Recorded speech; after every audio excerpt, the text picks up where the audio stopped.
Good evening, ladies and gentlemen, and welcome back to UCP News.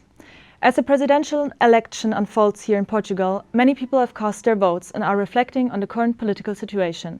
Our next segment brings us their perspectives. Good afternoon, this is Yasmin reporting live from the University of Lisboa, one of the primary polling sites for today's presidential election. Since 8 a.m. this morning, people have been walking in to cast their votes in one of the most highly contested elections in Portuguese history. There are a record 11 candidates running, amongst them Andre Ventura of the far-right Chega party and Antonio Seguro with the Socialist Party.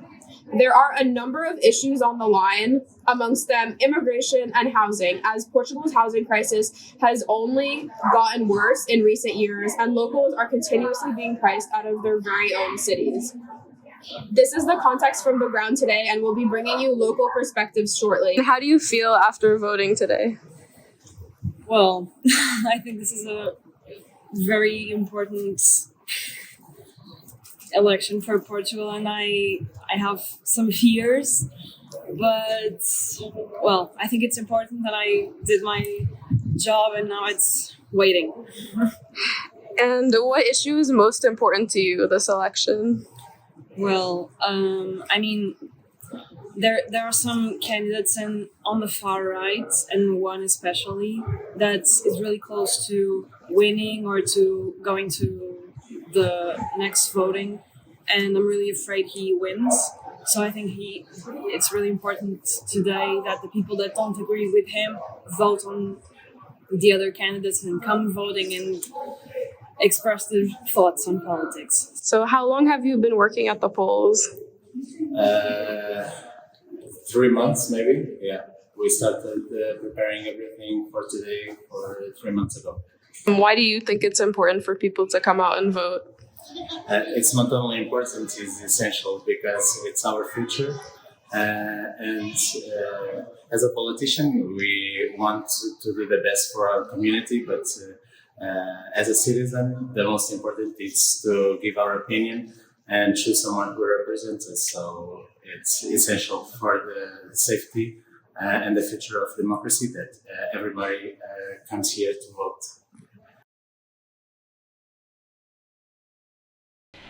A housing project planned in front of Carcavelos Beach is raising environmental concerns and fears over its impact on one of Portugal's most iconic surf spots. Our report looks at what is at stake and how activists are responding.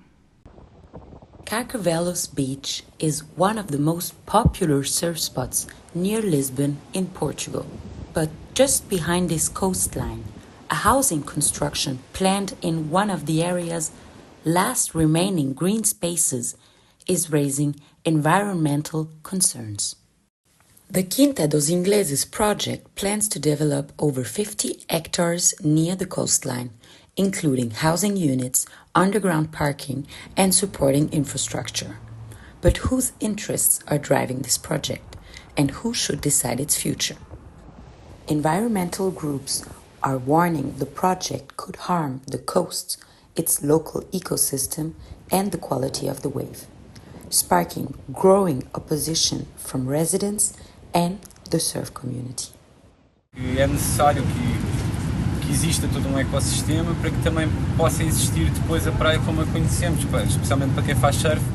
Constructions began after the City Council approved the project in 2024.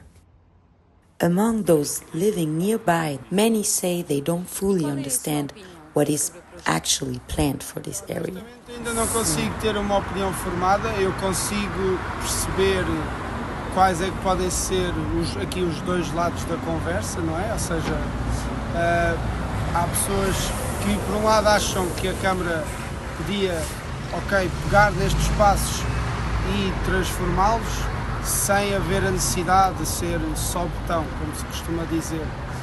Por outro lado, naturalmente, a Câmara também, tendo os seus projetos, claramente que terá uma visão que, na ideia deles, será o melhor para aqui, neste caso para a zona de Carcavelos, mas para o concelho de Cascais. But beyond construction, what are the different visions existing for the future of the Quinta? A área devia ser de lazer e devia manter-se naturalizada como ela é. Claro, cuidada, com certeza, não é? porque ao longo destes anos todos ela foi votada ao esquecimento. Eu acredito que possa ter alguma parte de habitação. Acho que eu não vejo mal nisso. Agora, acho que claramente os interesses de quem vive aqui à volta devem ser preservados. Criar aqui um jardim gigante, com plantar árvores para ter sombras, para as pessoas virem ao fim de semana, por exemplo. Para nós era continuarmos aqui, que a construção fosse feita, mas tivessem em linha de conta a necessidade de se construir um ginásio, uma infraestrutura melhor que esta, naturalmente, porque esta está completamente degradada, e que nos permitisse continuar a treinar aqui. Como estava? Como estava bom. Como estava? Sei lá, abandonado, selvagem. Eu acho que a natureza é selvagem, portanto, deveria ser selvagem. Eu acho que coisas quadriculadas e muita coisinha aqui, isso já é o que temos na cidade. Se as pessoas querem oferecer uma alternativa à cidade aqui perto, a alternativa é essa, ser selvagem, não é? With the legal process still underway, the fate of the Quinta dos Ingleses remains unknown, and so does the debate over how this land should serve the public. For many foreigners, moving to Portugal starts with one essential document, the NIF, the Portuguese tax number. Yet obtaining it can be confusing and time-consuming. That has led to the rise of private services promising a faster and easier process. But how helpful are they, and at what cost? One document is essential for foreigners in Portugal, the so-called NIF. Vera, a 25-year-old student from Germany, is looking online for the fastest way to get it. So basically I want to work in Portugal, and as a German person I need to apply for that number to do so. This is an official NIF document. It consists of 9 digits. NIF stands for Número de Identificação Fiscal. It's Portugal tax identification number. In Portugal, a NIF is required for everyday tasks, from public transport and bank accounts to phone contracts and rental agreements. For Portuguese citizens, the process is largely automatic. For foreigners, it usually requires an application at the Serviço de Finanças. But Vera did not get her number here. Instead, she chose a private service for achieving the NIF.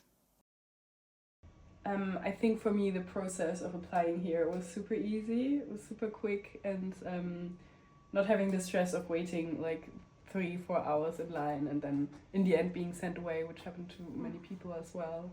So I think for me this is super helpful. It's a lot of money. I think in my situation right now I feel like it's worth it, because I will also work, and I couldn't work without it. But for a service that's actually free, like the NIF is free, having to pay, like in my case 40 euros because I had a discount, but it's a lot. Anna, on the other hand, did get her NIF at the tax office. So I got there 1 or 2 hours before they opened, because the queue got super long and you need to take a number, and at some point they don't have enough numbers anymore. So you have to be there early in order to get a number. So I think it would have been easier to do it just beforehand online, and it was just super stressful because I had to get the NIF number, and it was just the whole day there waiting, and it was just really exhausting. Another student reports on her experiences with a private NIF service. I did it through the company, and then in the end I paid twice the amount by accident, and they paid me not the full amount back. So I would never do it again if I was here in the first place. To assess the legal framework behind the NIF, we spoke to a Portuguese tax law expert. I will say there are very specific risks to this segment of the economy of service providers. I think the caution that you should have with this segment of activity is the same caution you would with any service provider. Be aware that when service providers are not instinctively trying to take money for a simple administrative task, there is responsibility and liability associated with it. I do think some service providers might have a tendency to overcharge, but then again, each provider has its own valuation of their worth of their service. A private NIF service was contacted but had not responded by the time of publication. Vera got her NIF through a private service. She avoided long waiting lines at the tax office. but she paid for a service for a document which is actually for free. The question is whether the whole process could be simpler and fully digital. Back in 2020, Lisbon was awarded the title of European Green Capital, with ambitious goals for 2030. But now, 6 years later, official data shows the city's air pollution is already breaking those future legal limits. So what went wrong? Our reporter Alessandro Tasso is in Lisbon to find out. Cities don't change quickly. A title alone cannot change a city. 6 years after Lisbon was named European Green Capital, the discussion is no longer about plans and promises. It's about the results. The view today is mixed. In some neighborhoods, you can find new parks, green areas, and streets shared by walkers and bicycles. In other areas, the old problems remain strong. Cars and traffic still control many streets, and air pollution is a part of everyday life. Official data confirms the air quality is still a serious concern. Lisbon's green story is now complicated. To understand what has worked and what has failed, I spoke to Francisco Ferreira, president of the environmental group Zero.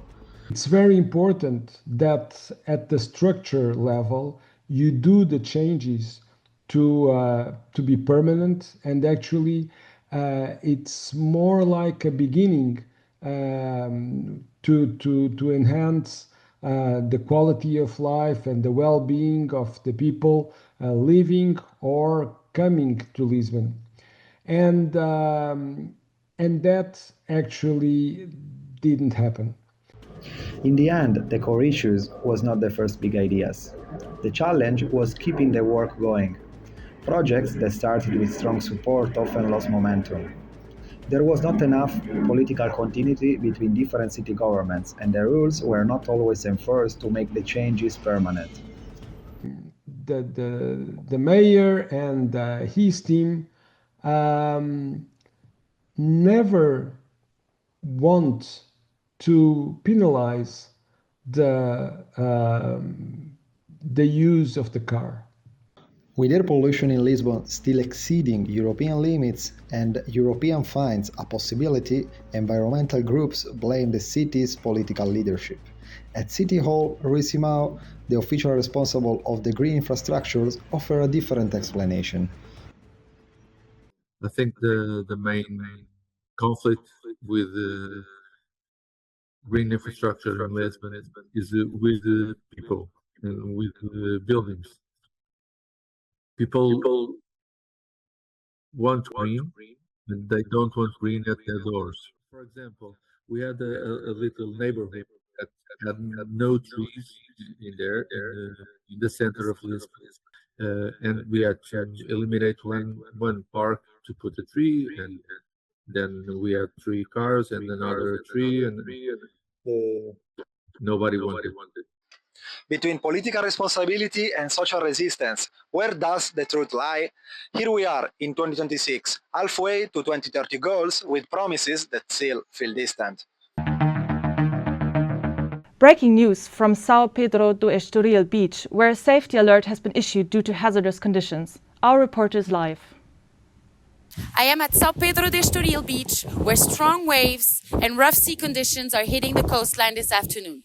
Authorities have issued a warning and are urging the public to stay away from the sea as the swell continues to build. Officials are also warning about the increased risk of rock falls along the coastline, since big, powerful waves are hitting the base of the cliffs.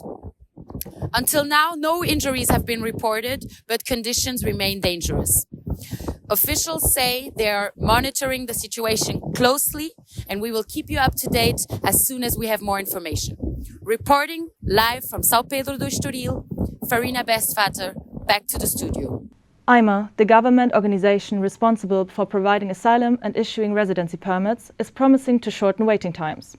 For years, the agency has faced major delays, leaving many migrants awake at night with uncertainty about their future. Will 2026 finally bring any change?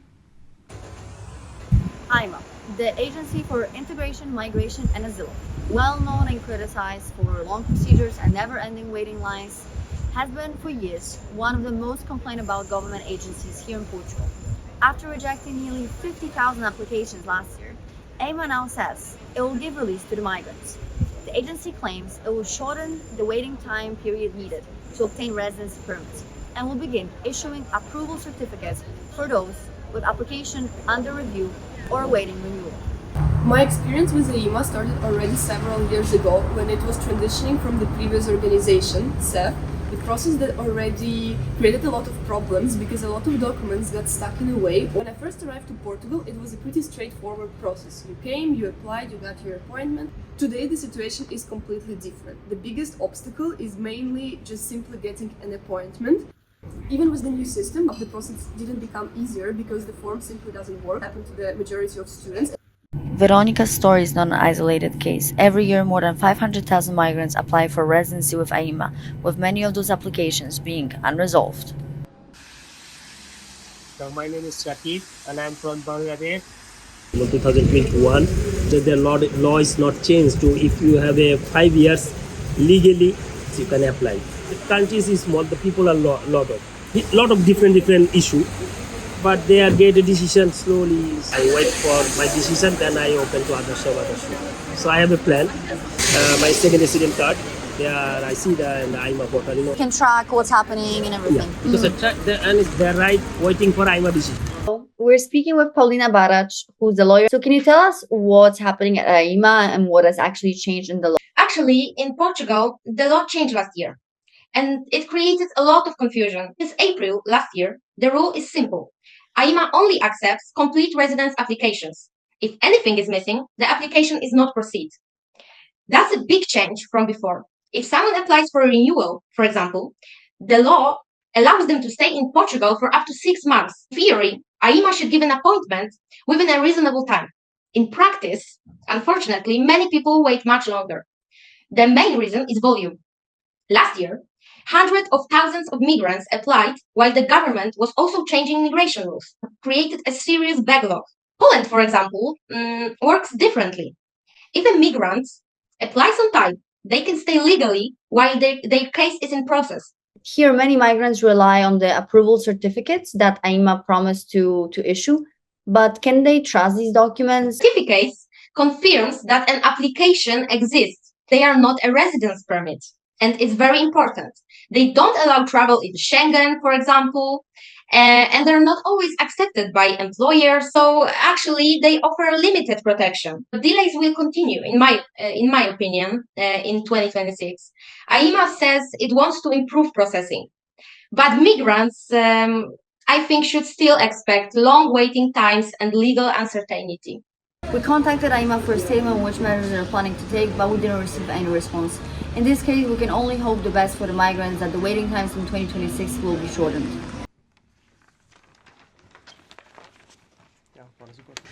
Portugal's latest internal security report highlights recurring crimes in urban areas, including assault, threats and theft. In Lisbon, Caixa Sodré shows how these concerns unfold in everyday life. Caixa Sodré is one of Lisbon's busiest districts. Crowds fill the streets at all hours, but not everyone feels safe anymore. Here, two young women share their first-hand experiences. My bag was pulled. I turned, holding my bag really tightly, and I saw this man, and he was covered with blood. And so I tried to move away from him, but he had in his hand this bottle of glass broken, and so he took my arm.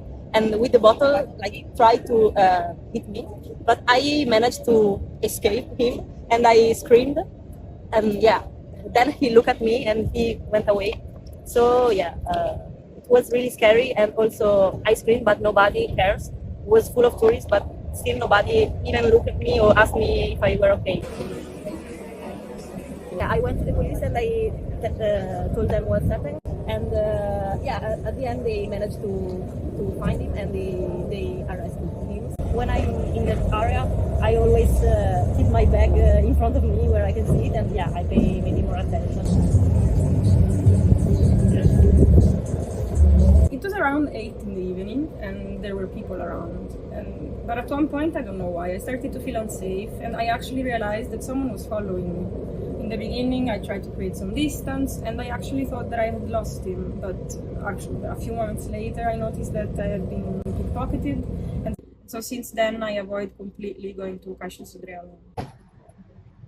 We contacted the police to provide an institutional perspective on public safety in Caixo de Sodré, but we did not receive a reply in time for this report. Meanwhile, testimonies from people who work in this area offer an insight into how security is experienced on a daily basis. Caixo de Sodré está muito mal. Temos problemas acerca de droga, carteiristas, pickpockets, como disse, e em questão de segurança das pessoas. Nós já temos os nossos problemas, assim como sem-abrigos, que é os que causam mais problemas aqui na área. De manhã, por exemplo, das 7 da manhã até às 9 horas, passam sempre com o carro por volta de 30 minutos. De tarde, nós temos Lisboa cheia, está sempre cheia e não há um polícia. The police officers don't have the freedom to act, and the people around, not in the morning, but in the end of the day, they ask for cigarettes, for money, for the other people, and they're using crack, the worst ones, and some thieves. Caixo de Sodré draws streams of tourists, but as locals confirm, safety remains a real concern for everyone navigating its streets. At first glance, Lisbon never really seems to sleep. Cafes stay open late, nightlife spills into the streets, and the city hums with movement. But once the public transport stops operating at night, many night owls find themselves stranded. Lisbon's metro opens at 6:30 a.m. and closes at 1 a.m. every day. Also, trams and trains stop operating during the night, leaving passengers with only 2 bus lines on weekdays, weekends and public holidays after 1 a.m. For a city with more than 1.2 million people in its urban area, the offer of public transportation at night does not meet the demand. Well, the offer is not so big, meaning there are few public transportations, buses or even metro, so it's quite low. Other cities have more offer. For example, in Madrid, there are a huge line of buses and trains and stuff, and metro. And in Portugal, I don't feel that we have that. As far as I know, there aren't any or many offers at all. That's why we always take an Uber or Bolt home. So yeah, not many offers, and that's quite a shame. For example, in cities like Madrid, people always take the buses in. I took the buses in Madrid at night. It was super safe because it was full of people of my age. In addition to the scarce offer, several passengers report safety issues as well. At this point, as no one or almost no one takes the buses, I think it will be a little bit uncomfortable for me, a girl alone at a bus during the night. I tried to use it and I didn't feel safe at all. Usually, my friends and people of my age always take the Uber. Even the existing offer of bus lines during the night raised concerns regarding the reliability, leading potential passengers to avoid these lines entirely. I'm pretty sure they are not very punctual. I mean, I use buses during the day and they are not reliable at all, so I would expect them to be not reliable in the night as well. They aren't reliable during the day, so I believe that during the night they won't be as well. The responsible operator for night traffic in Lisbon, Caixo Metropolitana, increased the offer in 2025 with more than 70 schedules to meet the growing demand for mobility solutions at night. Travelers, however, seem not to feel the impact of that measure. I didn't saw any news about that information. I don't feel any difference between years before and now. Unfortunately, Caixo Metropolitana declined to comment on this report. If the mobility infrastructure in the Portuguese capital will improve during the night in the future remains unclear. As of now, there are no further public announcements regarding the increase of schedules. We interrupt our programming for breaking news. We go live to Avenida da Liberdade in central Lisbon. Good afternoon. Today here on Avenida da Liberdade, traffic is being disrupted because a tree fell on the road due to strong winds. Authorities are now on site and emergency crews are clearing the area. No injuries have been reported so far, but drivers are advised to seek alternative roads until the problem is solved. We will keep updated with more information comes in. Lisbon is known for its beautiful tile work and outstanding architecture, but inside the houses the situation is often difficult. High humidity and problems in construction lead to mold and mildew that the residents have to deal with every day. When Catarina chose Lisbon as the place to spend her semester abroad, she was looking forward to the mild climate, but the Portuguese winter brought more problems than she anticipated. The most prominent one, the mold in the student's apartment. I've been living here since like nearly 5 months. I noticed the mold directly when we moved in. It was like in the kitchen, in the bathrooms, and also in our rooms. I've tried to get rid of it multiple times, but it keeps coming back. One of the main reasons for the mold growing in Lisbon housing is the wet and humid climate, as Andre Borges explains, manager at a cleaning company. Mold in Lisbon is it's part of something that you get in the winter. It comes with the humid climate. Everyone gets cold, so they close the windows, and then all the humidity inside gets trapped. That creates water on the walls, and as soon as you have water, plus everyone has the heating you were talking about on. So water plus heat and humidity plus heat creates mold. Mold is not only an aesthetic problem, but it can also cause health concerns. Barfe, who's studying abroad in Lisbon just like Katarina, has experienced this herself due to the mold in her room. I think in my room especially I have more than the others do have, because I have like bathroom, so the humidity is like a little bit more than the others have. I have been sick in December for 2 weeks, and I have never been for so long. And then I tried to search what affections it had. It made my eyes wet, my nose was running, I was coughing continuously, and it's like hurting to my throat. Tenants like Barfe can only do so much against the mold, since the building's structural problems are an even bigger issue than the humidity, according to civil engineer Luis Sequeira. Mold it's a big problem because our buildings are old. We must preserve our envelope of the building. The windows, improving the windows, and especially the roof and the facades of the buildings. While renovating the buildings is up to the owners, tenants can take certain precautions against the mold. If you reduce the humidity, then there's no extra water circulating in the air. If you want to heat it up, it's okay. There's no problem. So that's the things we can control. International students like Katarina and Barfe can just go home after the semester abroad and leave the mold behind. For permanent residents, the situation is more difficult. While taking individual precautions is helpful, the developments in construction are a necessary step, so Lisbon will keep being known for its beautiful tilework instead of the mold and mildew in its buildings. They arrive alone from all around the globe, chasing a different way of living. Lisbon is a magnet for expats and digital nomads, but what happens after they unpack?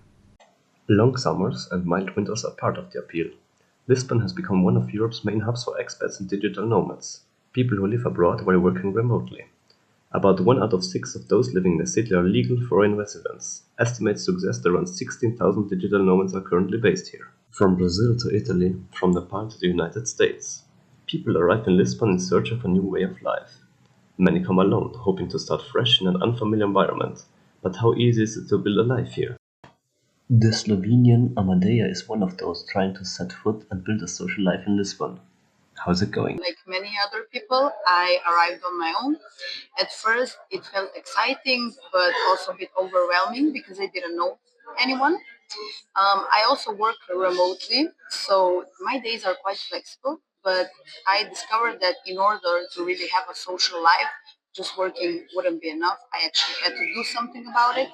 So I organized, I met some of my peers, like people from my country, and I organized hiking trips and also fun activities. Every one of us is in a similar situation. You don't know people, and you just want to improve your social life because we all work remotely, so it's kind of hard to have a good social life. For me, this made a really big difference because Lisbon can feel a lot like home when you start sharing everyday moments with also other people, not just yourself.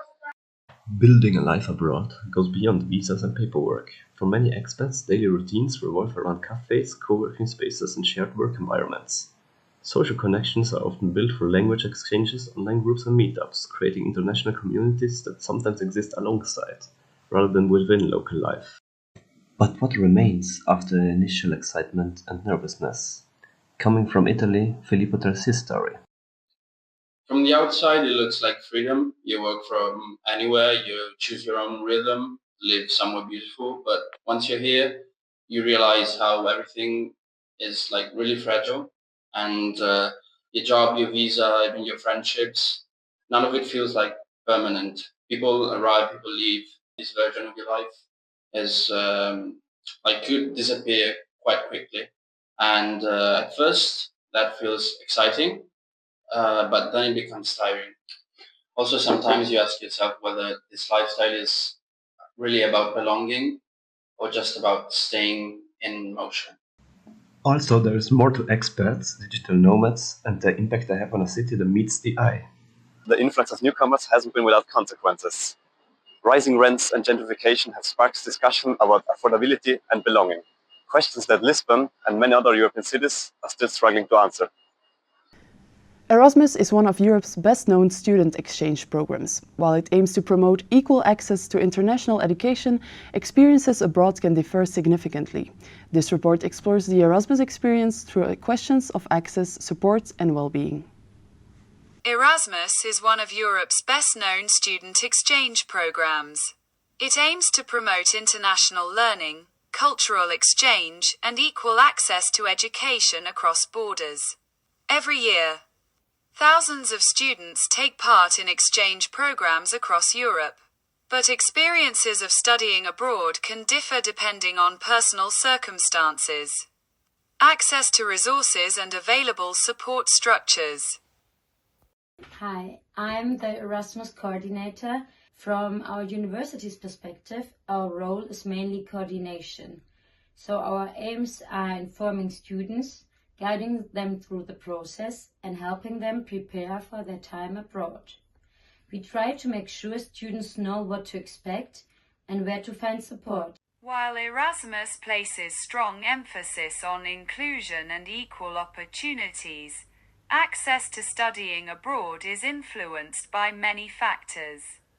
Financial resources, personal stability and access to information can shape how students experience studying in another country. I'm really glad that I had the courage to go on Erasmus at the end of my master's degree, because during my bachelor's it didn't work out due to different circumstances, but one was my financial situation. And one thing I noticed is that the Erasmus experience is often portrayed as completely life-changing and amazing. An amazing experience for everybody who's brave enough to go abroad, but at the same time living in a new country can come with challenges. So I would say it's very important that we have diverse stories about the Erasmus experience told from different perspectives. Erasmus is often promoted at the time of your life by organizations, social media and universities, but in reality experience can look very different. I think Erasmus definitely offers many great opportunities, but of course not all students start from the same position. So for me, the decision not to go abroad was influenced by several factors, especially financial responsibilities and personal circumstances. So I think students would like to do Erasmus, but things like money or housing or work commitments or family responsibilities can make it much harder to organize. Erasmus remains one of Europe's most important education programs. But as student mobility continues to grow, questions of access, support and inclusion remain central. Understanding different student experiences is key to making international education more accessible in the future. Every day tons of good food go to waste, while thousands struggle to afford food and go hungry. One non-governmental organization, ReFood, is changing that reality by rescuing surplus food and delivering hope to the most vulnerable in society. I am standing at one of ReFood's distribution points here in Benfica, where volunteers are working tirelessly to make sure no one goes hungry. This NGO connects restaurants, supermarkets, and volunteers to rescue surplus food and deliver it directly to people in need. ReFood is a non-profit organization that fights food waste while supporting vulnerable members of the society. Every day, volunteers collect surplus food that would otherwise be thrown away and redistribute it to families, elderly people, and individuals facing food insecurity. With the help of dedicated volunteers from diverse backgrounds, ReFood not only provides meals, but also builds a strong sense of community and solidarity. Okay, my name is Benjamin Chikundu, and I've been volunteering for 3 weeks now. Why did you decide to volunteer here at ReFood? Okay, so from time immemorial, volunteering has been a soft spot for me. So I always find avenues to give back to the community. And being a part of this community, I believe that there are people that need this food. And in what way do I, be a part of the intervention, if not to volunteer my services to them, and in doing what I'm doing, because I believe that it will reach the common man on the street. So that's why I'm volunteering. Helena Batista. How does it feel to help people who need food? The ReFood goal are twofold. One is to stop wastage of food, and the second one is to give that food that is still good to people that need it. So for me, both of them are very important. Of course, it feels good to give food to people that need it, but it's also very good to make sure that we are not wasting so much food in the world. Why do you think ReFood's work is important for the community? It's very important that we stop wasting our food. The resources are limited, and we seem not to realize that, and we keep wasting our resources. So it's important that we take care of all of the resources that we have. How do the people feel when they receive food from ReFood? I have always felt that people feel grateful, and at least I hope that they feel that they are not getting just what the others don't want, but it is still good food. At least that's what they tell us, and that they are important also. We are following breaking news from Nazaré, where the big swell hit again with over 25-meter waves. We were expected to have a surf window, however, the authorities just issued a red alert due to worsening ocean conditions. Our reporter is live in Nazaré with the latest updates for you. Good morning. We're in Farol de Nazaré, where the authorities have issued a red alert warning due to storm Ingrid and the worsening ocean conditions. The storm has destroyed several villages along the Portuguese coast, but the situation in Nazaré is calm. As you can see behind me, the waves are not as high as the previous days, and the intensity of the wind has also decreased. We're expecting to have a surfing window in the coming hours. There's a lot of people, but we'll keep you updated on how the situation unfolds. Lisbon is witnessing the growth of organized running communities. What began as a fitness activity is now influencing social dynamics, public spaces, and everyday life in the city. Our reporter goes into these spaces to observe these dynamics firsthand. In the recent years, Lisbon has seen the rise of organized running communities. What was a fitness activity has become a social movement, transforming the way people interact with the city and with each other. From riverfront paths to historical neighborhoods, these groups are reshaping the social spaces. Early mornings and late evenings, Lisbon streets are increasingly filled with groups of runners. They meet regularly, often organized through social media, and follow routes that pass through some of the city's most iconic public spaces. Beyond physical exercise, these running communities offer sometimes more social connections, routine, and a sense of belonging in a fast-paced urban environment. Where can I go that is more interesting, maybe somewhere new? So in this way, yes, I think running is a brilliant way to know any city. And we get a lot of people who come to visit. Maybe they're just a tourist, or they're a part-time, short reason that they're in the city because of work, or they're a student, and it's a good way for them to get to know the first time. These groups don't just run through the city, they actively occupy it. Parks, riverside paths, and even narrow streets become shared social spaces, raising questions about how public areas are being used and redefined. As participation grows, so does visibility. Some residents welcome the energy and sense of safety these groups bring. Others point to congestion and shared space conflicts, especially during peak hours.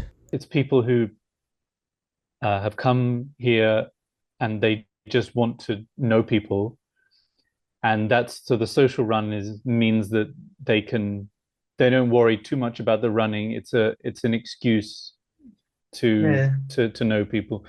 As Lisbon continues to grow, organized running communities reflects a broader shift in urban life, where health, social connection, and public space intersects. What began as exercise is now part of the city daily rhythm. At first glance, Lisbon's metro station Picoas looks ordinary, filled with phone shops and small eateries in the middle of the financial district. But just below the surface, an unexpected creative hub is quietly thriving. Here in Picoas metro station, 6 art studios get to stay and exhibit for free, all sponsored by the metro. Their goal is to create more cultural spaces within the city. We are meeting with the art collective Mais Uno, Mais Today we have the opening of the exhibition with Antonio Costa. Frederike and Nicole both work in the collective and created the exhibition. And it's also this interesting area to present it within the metro, the urban space. So you also have a lot of people passing by. We have had interactions towards that with workshops and performances. It's a rent-free space, which means that we are able to provide that space as well rent-free for people to use. It's very accessible also because it's an open door and it's democratically, it's a very accessible space. It's the subway, it's the public transport. Yeah, I think what I enjoy the most is like just have the visibility and interaction. In the metro, in the middle of Lisbon's financial district, you'd expect food stalls or phone shops, not particularly art studios. We asked Sachin what he thinks of his special neighbors. Able to meet with the different creative person and with the different mindset people. And I'm happy, I'm glad that I have a store nearby there, the artist store. So you visit them as well Yes, sometimes? I do, yes. For 2 years now, since the studio opened, it was rarely without an exhibition. The demand is high, and the crisis in Lisbon's cultural industry is clearly being felt. A lot of cultural spaces have been closing down and due to high rents. We know that for a fact. I feel like you can see a lot of like showing up, closing again. It's a lot of change. Cultural spaces in Lisbon are struggling due to gentrification. Mais Uno has found a great solution for that by staying in Picoas metro station for free. And the passengers, they like it. I've noticed the art studios. I sometimes look into them, me and my friends, and we look at all the paintings inside, but many times we wonder what's actually going on because we can't like go in and look around. So, yeah. It's a great idea and a way to utilize the... And finally, along Portugal's Atlantic coast, the Fisherman's Trail is attracting a growing number of women hikers. The Fisherman's Trail is a unique way to experience both Portugal's natural beauty and its coastal heritage. Here is our report. The Fisherman's Trail offers around 226 kilometers to hike along the coastline of Portugal. The trail consists of 13 stages. It starts in São Torpes and ends in Lagos and is considered one of the most beautiful hikes in the world. The hike is a part of the Rota Vincença network, a collection of cycling and hiking trails in the southwest of Portugal. The Fisherman's Trail is so named because it follows the centuries-old tracks used by local fishermen to access the best fishing spots along this section of Portugal's coastline. The stunning scenery attracts many hikers and more women as well. Eva is one of them. She's a Slovenian Erasmus student in Lisbon and shares her story. So you did 4 days of the trail. How did it look like those days? I was with my backpack alone. I reserved the hostels I'm gonna sleep in, and that was about it. Then I just walked. You didn't end in Lagos? No, I only did 4 days. The whole trail is 12 days, but it's hard to find that much time on Erasmus. So I ended in Odeksheshe. Did you meet a lot of other hikers along the way? Yeah, I feel like there was still a lot of hikers, even though I went in November, which I think is a little bit off season. But there was a lot of women on the trail, some couples, not a lot of men. And most people were alone or in pairs. And do you think there is a reason why a lot of female hikers do it?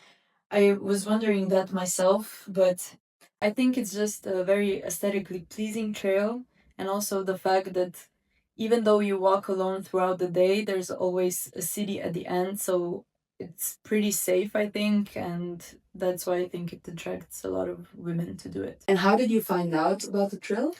My 4th week in Lisbon, I met with some Slovenian girls from home, and she said that she did it, and it was the most beautiful thing she did. So she recommended to me, and then I looked it up, and I saw some information about the hostels and how to plan your days, and I decided to do it. So, yes.